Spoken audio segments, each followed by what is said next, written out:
warahmatullahi wabarakatuh. Perkenalkan, nama aku Akila Putri Rahmanita, selaku mahasiswa S1 Bisnis Digital dari Universitas Negeri Jakarta. Di sini aku perwakilan dari kelompok 3 di mata kuliah Bisnis Analisis. Akan sedikit mewawancarai owner dari brand Sokufuku. Boleh dikenalin Kak namanya? Assalamualaikum warahmatullahi wabarakatuh. Namaku Salma Cahaya Sadida. Saat ini aku sebagai full timer di salah satu brand lokal juga, tapi fokusnya lebih ke baju perempuan. Di sana posisi aku sebagai digital content specialist, yang dimana Sokufuku ini sebenarnya hanya penghasilan sampingan dari full time aku. Di situ aku iseng-iseng sebenarnya sama partner aku untuk membangun brand. Sebenarnya bukan membangun brand ya, aku itu lebih ke sebutnya maklon. Maklon itu ngambil barang orang, habis itu aku rebrand lagi, aku promosiin lagi dengan cara yang unik dan dengan cara brand image yang berbeda, seperti itu. Kira-kira menurut Kak Selma udah seberapa banyak sih remaja-remaja atau masyarakat yang udah mengenal Sokufuku? Kalau seberapa banyak mah belum begitu banyak ya. Tapi alhamdulillah di shop ini boleh nyebut ya kan ya. Alhamdulillah di salah satu marketplace, sebut saja Shopee namanya, itu terjualnya sudah ribuan, alhamdulillah. Dan di situ memang produk kami baru ada 5 jenis, dan alhamdulillah tapi 5-5-nya jalan terus sih gitu. Oke, berarti udah lumayan banyak ya Kak pembelinya. Boleh diceritain sedikit Sokufuku tuh brand apa sih, jualannya apa, ada berapa jenis dari produk-produknya, terus dari sisi marketingnya tuh kayak gimana? Ada berapa jenisnya? Alhamdulillah seingat aku ada 5 jenis. Terus cara marketingnya adalah yang paling kuat sebenarnya kalau dari kita, dari mahasiswa, dari benar-benar pemula yang belum ada basic bisnisnya. Saran aku adalah dari mulut ke mulut. Jadi misalnya kita punya teman banyak, kita punya relasi banyak, awalnya itu adalah kita nawarin ke teman-teman kita sendiri dulu. Nah setelah itu kita bangun marketplace kita tawarin teman kita untuk beli di marketplace tersebut. Itu adalah cara yang paling dasar dan menurut aku paling work sih. Nah dari situ setelah marketplace-nya itu udah terbangun, akhirnya di situ kan udah banyak review dari teman-teman kita. Di situ nyangkutlah stranger lain, terus pembeli asing yang lain dari manapun, itu kayak mengalir sendiri sih jadinya. Berarti awalnya cukup mudah ya Kak buat ngepromosiin si Sokufuku ini? Cukup mudah sih, terdengarnya mudah ya, cuma kan gak semua orang bisa nawarin, gak semua orang bisa meyakinkan, bahkan itu ke teman sendiri aja tuh belum tentu kita sendiri belum bisa meyakinkan teman kita sendiri. Jadi sebenarnya terdengarnya mudah, cuma dari diri kita sendiri itu bisa nggak untuk meyakinkan teman kita sendiri gitu. Teman kita sendiri aja nggak yakin, gimana orang lain gitu kan? Itu sih. Kira-kira kenapa Kak Selma memilih untuk menjual atau memulai bisnis si Sokufuku ini? Apa yang buat Kak Selma tuh yakin buat ngejalanin bisnis Sokufuku ini? Pertama dari pemilihan produknya juga sebenarnya peluangnya, aku tuh mencari peluang yang lebih lebar. Sokufuku, kaos kaki itu kan unisex ya, dan kaos kaki itu tidak mengikuti tren, yang dimana maksudnya timeless gitu loh. Dia nggak harus tiba-tiba misalnya lagi ada tren baju transparan, kan kaos kaki juga nggak harus ngikutin itu kan, maksudnya nggak harus ngikutin tren gitu. Terus dari sisi dari sisi pasarannya juga sebenarnya belum sebanyak baju. Jadi sebenarnya sih pasarnya masih lebih luas dan nggak banyak saingan gitu loh. Kecuali kalau misalkan terlebih apalagi kalau misalkan kita punya pabriknya gitu. Jadi kita bisa custom dan kita bisa membuat khusus produk kita sendiri. Oke, kira-kira dari awal ngerintis bisnis Sokufuku sampai sekarang udah ribuan yang beli di Shopee. Kira-kira apa sih tantangan terbesar dari ngerintis bisnis Sokufuku ini, dan gimana cara Kak Selma dan juga partner buat ngehadepin tantangan tersebut? Tantangannya adalah konsisten. Yang aku tahu karena bisnis itu tuh kita nggak perlu cerdas, kita nggak perlu tahu ilmunya yang segimanapun. Menurut aku dasarnya dari bisnis adalah konsisten, dan tantangan terberatnya adalah karena aku full time, terus partner aku juga punya kegiatan lain, jadinya kita konsistennya terombang-ambing, dan akhirnya saat ini ada di titik lumayan menurun sih sebenarnya dari dibanding bulan-bulan sebelumnya gitu, karena konsisten kita menurun. Cuma penjualan tetap ada, terus ya alhamdulillah masih stagnan lah gitu. Tantangan terberatnya adalah konsisten dalam menjalani promosi, dalam menjalani brandingnya, dalam menjalani upgrade produk baru gitu. Oke, baik. Berarti sekarang Sokufuku lagi goyang-goyang nih ya, Kak. Nah, kira-kira ada perbedaan yang signifikan gak sih antara tantangan dari waktu awal ngerintis bisnis sampai tantangan yang sekarang? Tantangan yang pertama kan tadi katanya promosinya dari mulut ke mulut tuh nggak gampang kan. Terus makin lama konsistennya juga agak goyah gitu. Kira-kira ada nggak perbedaan yang signifikan gitu dari tantangan-tantangan tersebut? Tantangan waktu awal merintis dan tantangan untuk saat ini. Tantangan waktu awal merintis adalah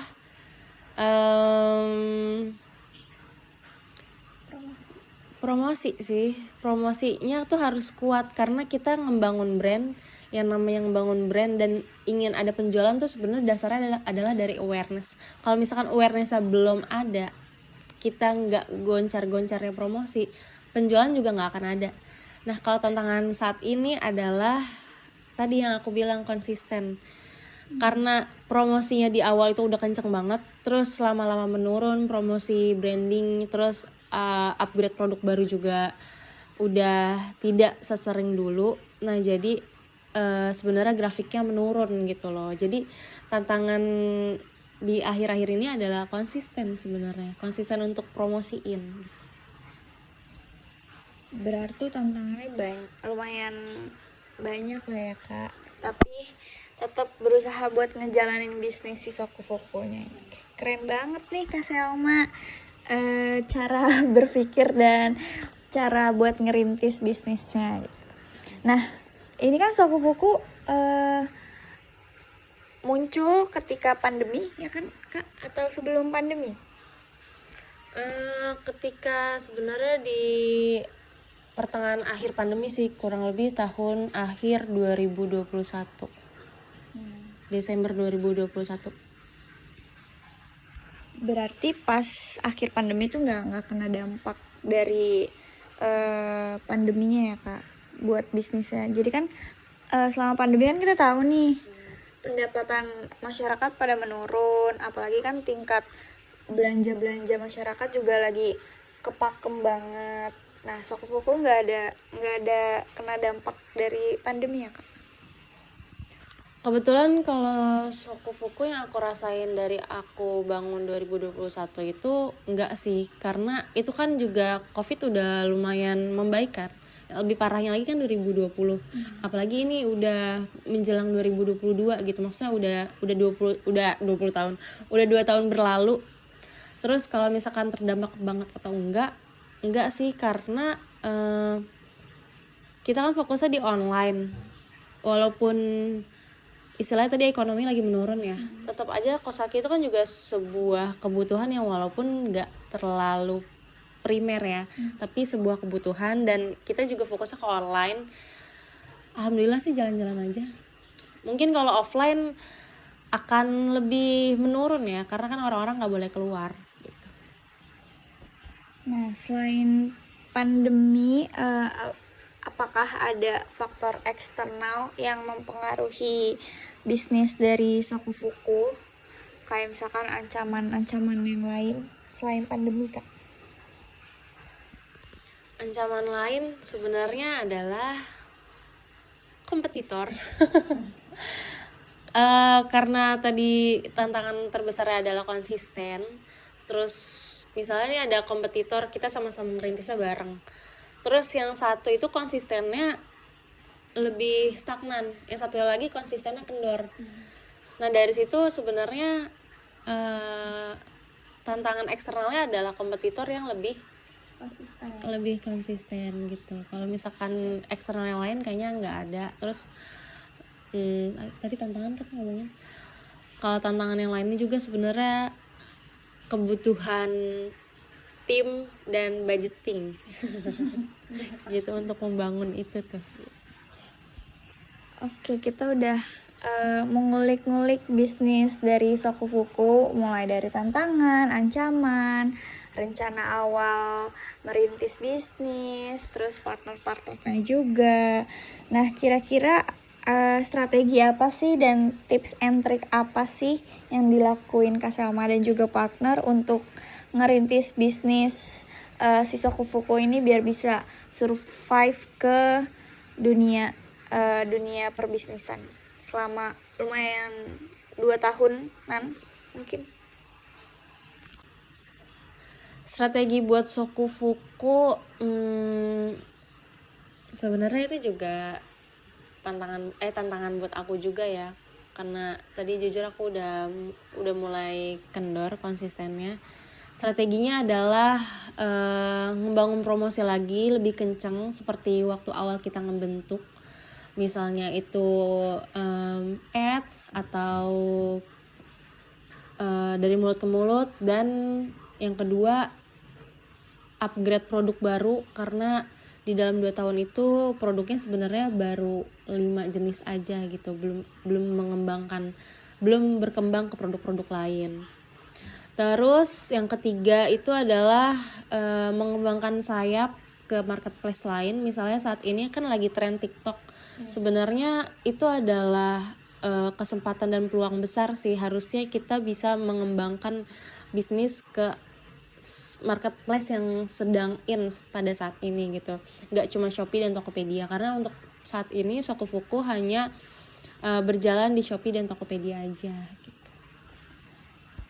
Oke, dari strateginya udah cukup bagus ya teman-teman, bisa diambil sedikit untuk teman-teman yang pengen ngerintis bisnis juga. Oke, selanjutnya dari awal ngerintis Sokufuku, kira-kira ada nggak tujuan atau harapan tertentu dari Kak Salma atau juga partner yang bakal capai, kayak nih gue pengen kayak gini nih, gue pengen bisnis gue ngelebar sampai se-Indonesia gitu. Tujuan dan harapan sebenarnya pastilah semua orang pengen bisnisnya tuh berkembang besar gitu. Apalagi kalau khususnya untuk Sokufuku ini kan awalnya kita merintis dari online, dari mulut ke mulut juga. Tujuan dan harapannya sebenarnya mau punya toko offline, yang dimana kita juga punya produk sendiri, punya produk khusus lah, yang maksudnya ciri khasnya gitu. Karena saat ini kan kita hanya ngambil dari orang kan. Nah gitu, itu sih tujuan dan harapannya. Memperbesar juga, kita bisa endorse, terus kita bisa tadi ngelebarin sayap lagi ke marketplace lain. Itu sih sebenarnya harapannya. Doakan saja. Oke, terima kasih Kak Salma udah bersedia untuk diwawancara. Yang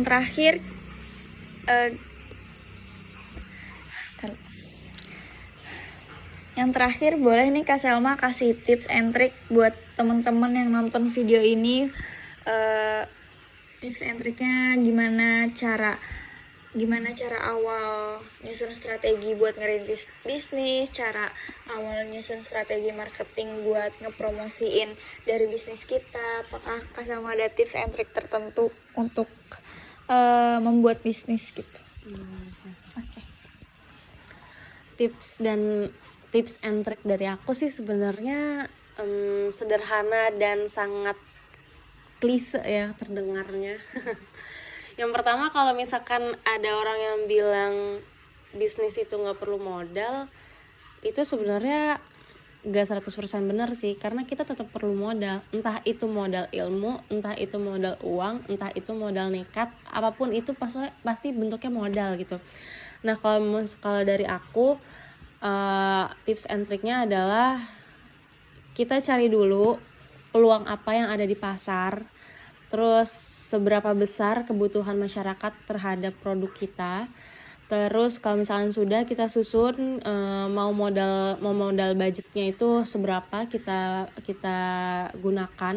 Setelah itu menyusun packagingnya seperti apa dan sebagainya. Setelah itu jika sudah keluar semua budgeting uangnya, kita membangun promosiin dulu dari teman-teman. Misalnya nggak perlu malu, misalnya dari WA, terus dari Instagram, promosiin. Kalian tuh nggak perlu malu, karena yang namanya jualan itu pasti harus dari awareness dulu. Kalau misalkan jualan nggak ada awarenessnya, jangan berharap ada penjualan. Orang-orang aja belum tahu lo jualan kopi, tapi lo berharap ada temen lo yang beli kopi gitu.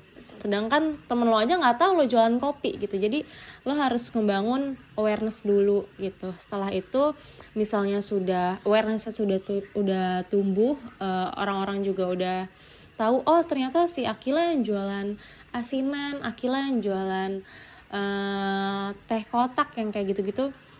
Itu baru kita ngebangun lebih besar lagi gitu, ngelebarin sayap lagi, entah itu ke marketplace, entah itu lama-lama kita bisa endorse dan sebagainya gitu. Setelah itu selanjutnya untuk menjalani semuanya adalah konsisten sih kalau udah jalan gitu. Intinya modalnya itu modal banyak. Jadi misalnya ada omongan-omongan bisnis tanpa modal itu bohong. Oke, bagus banget nih jawabannya dari Kak Selma. Teman-teman juga bisa ngambil sedikit tips and trick. Siapa tahu mau ngerintis bisnis atau mau bikin bisnis bareng teman, keluarga atau pasangan atau teman-teman yang lain gitu. Oke.